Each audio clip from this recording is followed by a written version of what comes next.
Hi Jen, it's lovely to see you again. So what would you like to focus on today?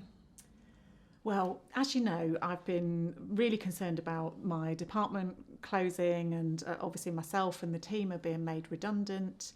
And as you know, my focus has been on looking after the team, and I've been very busy with my own job as well.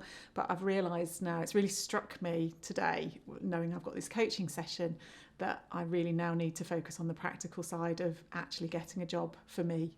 It's about 3 months now until the department closes. Okay, so you've been focusing a lot on the team, and now you realise with the 3 month deadline, it's time to focus on you getting a job. Yeah, absolutely. Yeah, and if I'm honest, I've been procrastinating a bit on that because I have wanted to look after the team, but really, I know that I haven't really wanted to look at jobs for myself. Okay, so there's been some procrastinating around that. So what would you like to focus on as an actual goal, an achievable goal for today? Right, what I'd like to focus on is the practical steps that I need to move me forward. To obviously, I can't say. Obviously, I'd like a job, wouldn't I? Yeah. That would be the great thing. But the practical steps I need to move me forward, so that I make that easy for myself to get a job. Okay, so if you have these practical steps in place, what will that change for you? It's the kick up the bum I need. Okay. I'm conscious that the kind of person I am, I know I'm very, very caring, and the team really mean a lot to me, but I know that actually I've been hiding from this, from actually trying to get a job, because I don't want to have to go through applying. You know, I think I still feel quite angry that my department's closing, and so there's an emotional link there as well. So I think I need the practical stuff, because that's the kick up the bum I need to do this. I've got to start accepting that my job is coming to an end. Okay, and so you mentioned feeling angry. What would be an emotion that you would like to be feeling? That's a great question. I think it's just really struck me in the last couple of days that I have been hanging on to perhaps a hope that things are, they'll change their minds and the department won't close, or sort of just feeling perhaps a bit angry and bitter and resentful that I'm in this position, because I don't feel it's right, and that's where I've been. But I think what I want to feel is more accepting, and positive. Okay. That's just come to me. I want to feel positive about it. I want to actually be excited about getting a job.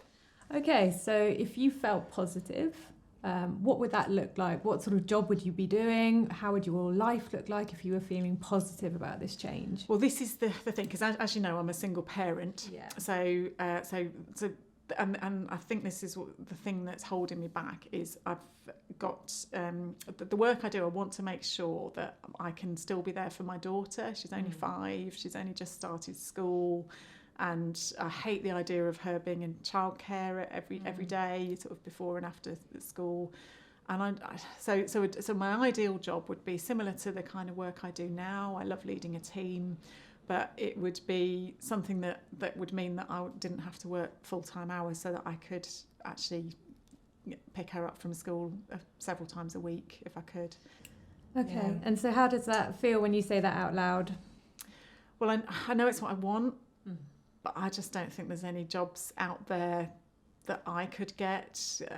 Obviously I've got my qualifications for the work I do now, but so I thought about maybe working in a school or something like that, but I haven't got qualifications or experience there. So it sort of feels a bit, I don't know, heavy. Like I don't think I can make that happen. Okay, so if you were to write down a goal for the first step, what would that first step be? Well, I think the first step is, 2 things are coming into my mind. First is it's the practical things. I need to start carving out time for myself to actually be looking at jobs. Okay. And then the other thing that's just occurred to me is my mindset here. It's not. I'm telling myself there are no jobs out there for me. Okay, and so what would be a different mindset that you could take? Something where there were jobs out there. Is there any evidence that you could bring to allow that to happen? Yeah, well, I've got friends who are, who work part-time. Lots of friends, if I'm honest, and I think I'm telling myself that with my skill set and experience that can't happen for me. I have had some brief looks on job sites, and they tend for the kind of things that I could go for, they do tend to be full time. So there is still a bit of a worry there, but we're living in a more flexible world, aren't we? Maybe I need to start being more positive. Okay. But the practical steps are what I need to do. It's 3 months, and if I don't start applying really very soon, by next week, then I think there's going to be a big risk that we're going to have financial hardship. Okay, so the practical steps, you want to write that down as the goal? Yeah. And so where are you now with that, these practical steps? Oh, well, I've been all over the place, really, haven't I? If I'm honest, I have. As you know, I did my CV. I did look at LinkedIn and things like that. But yeah, I haven't. I'm stop-start with it, if I'm honest. Okay. Yeah. So, what would be the first step to move yourself forward? It's being consistent in my approach, and perhaps being more. So consistent time, I think, each day, and a plan. I need a clear plan for myself of what, if I'm going to make time for this, what am I actually doing? Mm-hmm. And so I need to. So consistency, a plan, and specific timing. So what does those specific timings look like for you? What's manageable? Well, what I was thinking was around. So my big focus has been about the team. They've been very upset and worried, and I've wanted to look after them as the team leader. But I do get a break at lunchtime. Mm-hmm.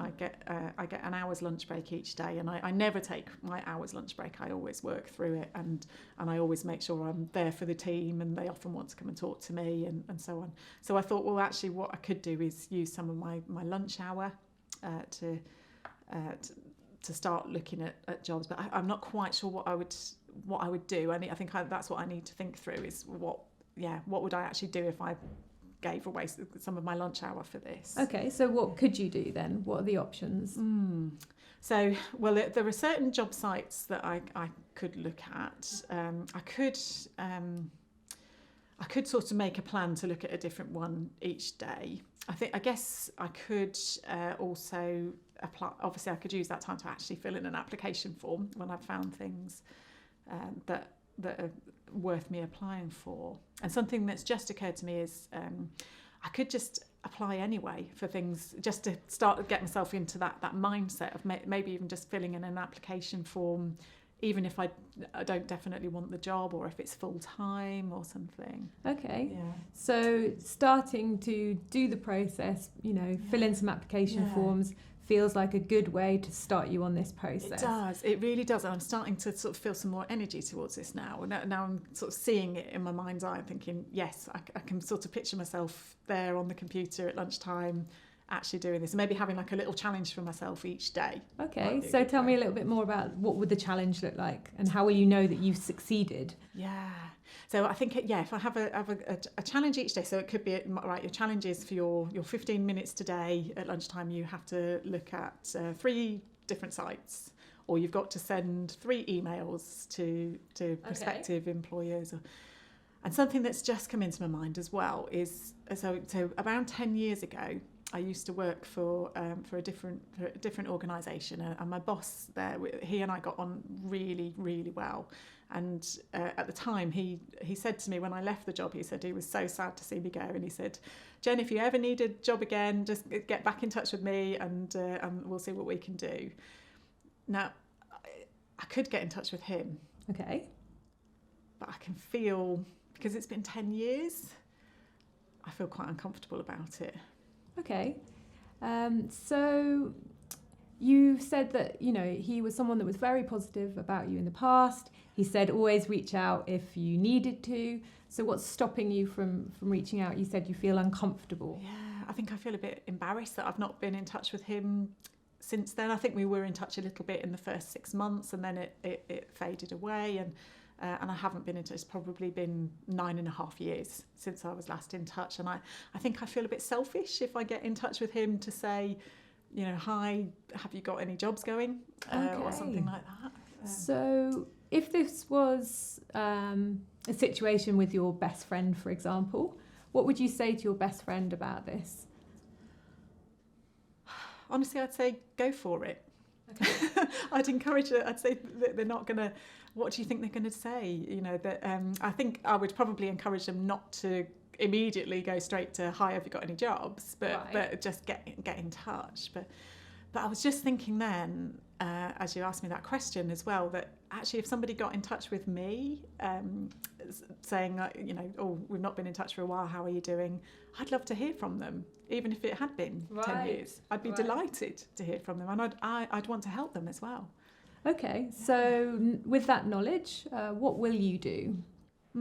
So it still feels a bit scary, but I will contact my old boss, because I sort of feel like this is, in my mind, it's become more important than just getting in touch with him.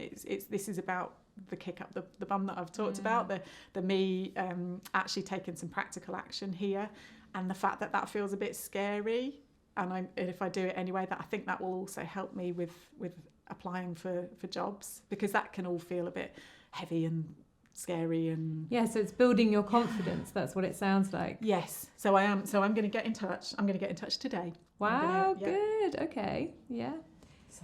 So you're going to get in touch with your old boss. Is that going to be in the 15 minutes that you've allotted for yourself? Yes, I will do that in my lunch hour. Yeah. And then so that's going to set the ball rolling. What I also need to do, I think this evening, I'm going to give myself an hour to plan my 15 minutes for, obviously I've got 3 months, and I want to commit to doing 15 minutes at lunchtime every day until obviously I get a job. So I'm going to plan what because I know myself too well. If I say I've got 15 minutes and I haven't got a plan, I'll just sit there and waste that time. So I'm going to plan tonight, and then obviously I'll probably need to put extra time in if I see a job that I need to apply for. But so I'm going to plan tonight those 15-minute chunks. And how will you know that it's succeeding? How will you congratulate yourself? I think if I get to the end of the week, if I get to Friday and I can say I have done something every single day for my to help me get a job that's practical, because I can spend lots of time thinking about it, but I want to do practical things, then I think that will be, I can feel like I'm doing the right things. And how will you celebrate? I'm going to tell myself I'm looking after me and my daughter, and I'm doing the right thing. And I think just telling myself that, and of course the ultimate success will be when I've got that job. Yeah. Okay, well, that's great, and I'll see you next week. Thank you so much. Okay. That's been amazing. Thank you. The coaching demonstration you've just seen was based on a real client of mine. It was a condensed version of a 1-hour session, but based on a real person. Obviously names and some details changed to protect that person's identity. What happened afterwards, so that particular client was obviously facing redundancy. What happened afterwards was that she did start putting actions in place. She spoke to her old boss, and she also started applying for jobs. And despite her fears and worries about not being able to find anything that would work around her young daughter and being a single parent, she was able to take on what was a full-time job in an industry that she was very passionate about.